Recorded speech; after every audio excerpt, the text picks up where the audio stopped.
नमस्कार, मैं अभिषेक उपाध्याय। आप देख रहे हैं टॉप सीक्रेट। ये जो हुआ है इसको सुनकर जानकर मैं खुद दंग हूँ, चकित हूँ, हैरान हूँ। मैं जीवन में पहली बार किसी वीडियो में बीप का इस्तेमाल कर रहा हूँ, क्योंकि कुछ ऐसा भी हिस्सा है जो मैं आपको सुना नहीं सकता हूँ। और ये जो बातचीत है ये है यूपी के सीएम योगी आदित्यनाथ और गोरखपुर विश्वविद्यालय के रिटायर्ड टीचरों के समूह के बीच में ये बातचीत हुई है। इसकी डेट है 12 मई और जगह है गोरखनाथ मंदिर के भीतर सीएम का शिविर कार्यालय, जहां पर ये टीचर बाकायदा अपॉइंटमेंट लेकर के सीएम से मिलने गए थे। इनकी मांग थी कि इनको ग्रेच्युटी मिलनी चाहिए रिटायरमेंट के बाद, जिस पर सुप्रीम कोर्ट ने अपने फैसले में मोहर लगा दी है। लेकिन वहां कुछ ऐसा हुआ जो न भूतो न भविष्यति, जो पहले कभी नहीं हुआ था और शायद आगे कभी हो भी ना।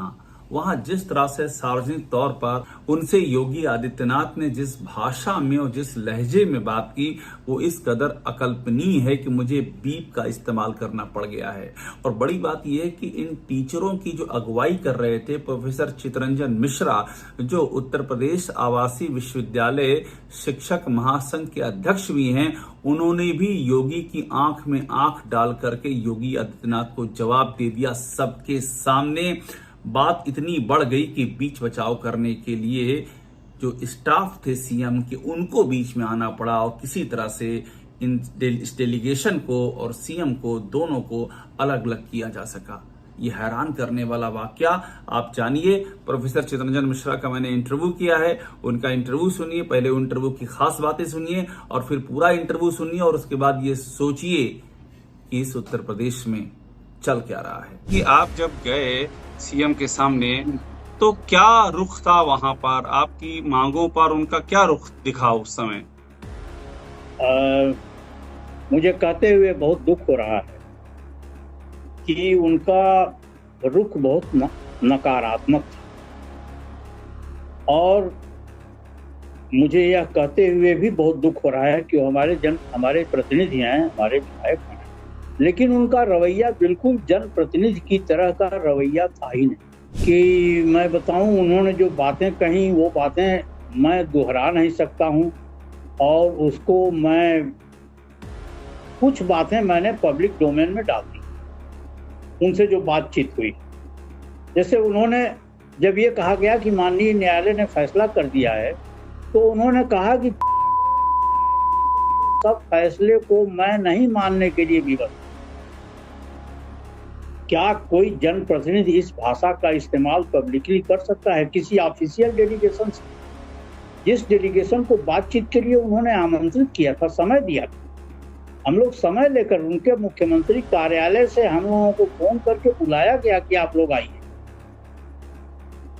उन्होंने कहा कि आप लोग 50 साल लगेगा, लड़ते लड़ते आप लोगों का जीवन भी खत्म हो जाएगा, लेकिन ग्रेच्युटी नहीं मिली। कह रहे हैं आप लोग बहुत आहत हुए और ये आप लोगों के लिए बड़ी हैरानी की बात थी। आप अपनी वो विधायक भी हैं आपके, इसलिए आप गए थे, उस लिहाज से भी गए थे। आप लोगों की आपकी प्रतिक्रिया क्या रही प्रोफेसर मिश्रा इस पर? जी, हमने तो उनसे, माननीय मुख्यमंत्री जी से मैंने कहा कि आपको इस भाषा में बात नहीं करनी चाहिए। हम लोग अपनी बात कहने आए हैं, आप हमारी बात मानिए या न मानिए, पर इतने बड़े समूह को, सारे अध्यापक समुदाय को गाली देने वाली भाषा का इस्तेमाल करना आपके लिए शोभा नहीं देता है। मुझे एक बात बताइए कि आपने नाम गिनाए, काफी वहाँ वरिष्ठ सेवानिवृत्त शिक्षक वहाँ मौजूद थे, प्रोफेसर मौजूद थे, तो उनके सामने ही आपने भी उनकी बात पर एतराज किया कि आप ये कह रहे हैं तरीका ठीक नहीं है, ये बोला आपने? जी, मैंने उनकी बातों पर, उनके लहजे पर, उनके शब्दों पर मैंने अपनी आपत्ति दर्ज कराई, उनको रोकने की कोशिश। आपने रोकने की कोशिश भी की उनको? जी, मैंने उनको भरसक रोकने की कोशिश की, और मैंने कहा कि आप हमारे विधायक हैं, आप हमारे मुख्यमंत्री हैं, आपका यह लहजा शोभा नहीं देता। तो मतलब क्या कुछ जैसे मैंने कहा कि आप हमारा काम करिए चाहे न करिए, आप हमारा ज्ञापन लीजिए चाहे मत लीजिए, लेकिन आप इस भाषा का व्यवहार कीजिए। ये आपने सबके सामने बोल दिया वहां पर? जी, सबके सामने। मतलब ये तो पूरा हार्ड टॉक हो गई सामने की। हाँ, हार्ड टॉक हुई। हमने कहा कि आप हमारा काम करिए चाहे मत करिए, लेकिन हमको अपमानित करने वाली भाषा का इस्तेमाल। तो क्या वहां पर और भी, जब ये बातचीत संवाद आपका चल रहा था, जब इतनी हार्ड टॉक शुरू हो गई, तो क्या और भी लोग आए स्टाफ के बीच बचाव करने के लिए? जी आए, स्टाफ के लोग वहाँ थे, जो लोग बाहर थे वो लोग आए, वो लोग बीच बचाव करने लगे, कुछ लोग उनका हाथ जोड़ने लगे, कुछ लोग मुझे रोकने लगे। ये हुआ है। और तो आप जितने भी सीएम से मिले हैं, किसी ने ऐसा व्यवहार नहीं किया जो आपके साथ हुआ?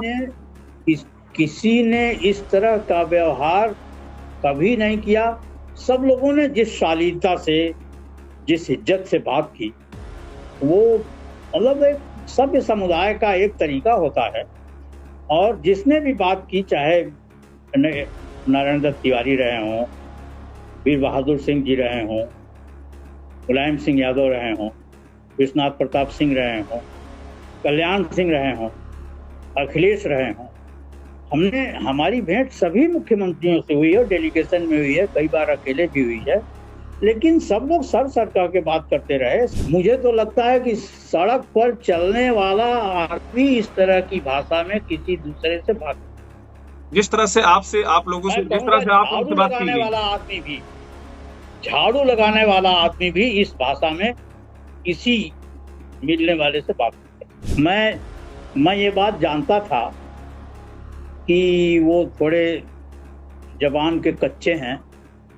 ये शहर में प्रायः सब लोग जानते हैं, उनके निकट रहने वाले लोग भी जानते हैं कि उनकी भाषा का पर कोई नियंत्रण नहीं होता।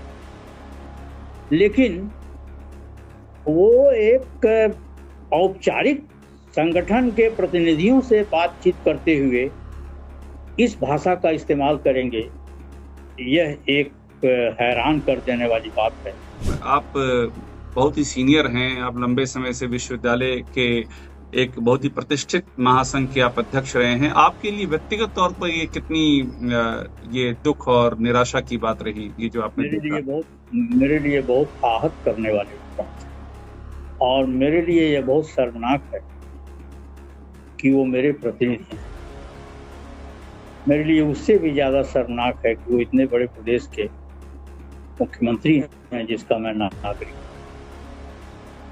और हमारे तो विधायक भी हैं, मैंने वोट दिया हो या न दिया हो, लेकिन विधायक तो हैं ना, हमारे प्रतिनिधि तो हैं। हमारी कोई बात होगी तो हम उन्हीं के पास जाएंगे, उन्हीं से कहेंगे, लेकिन उन्होंने ये डायलॉग अपनी ओर से खत्म कर दिया।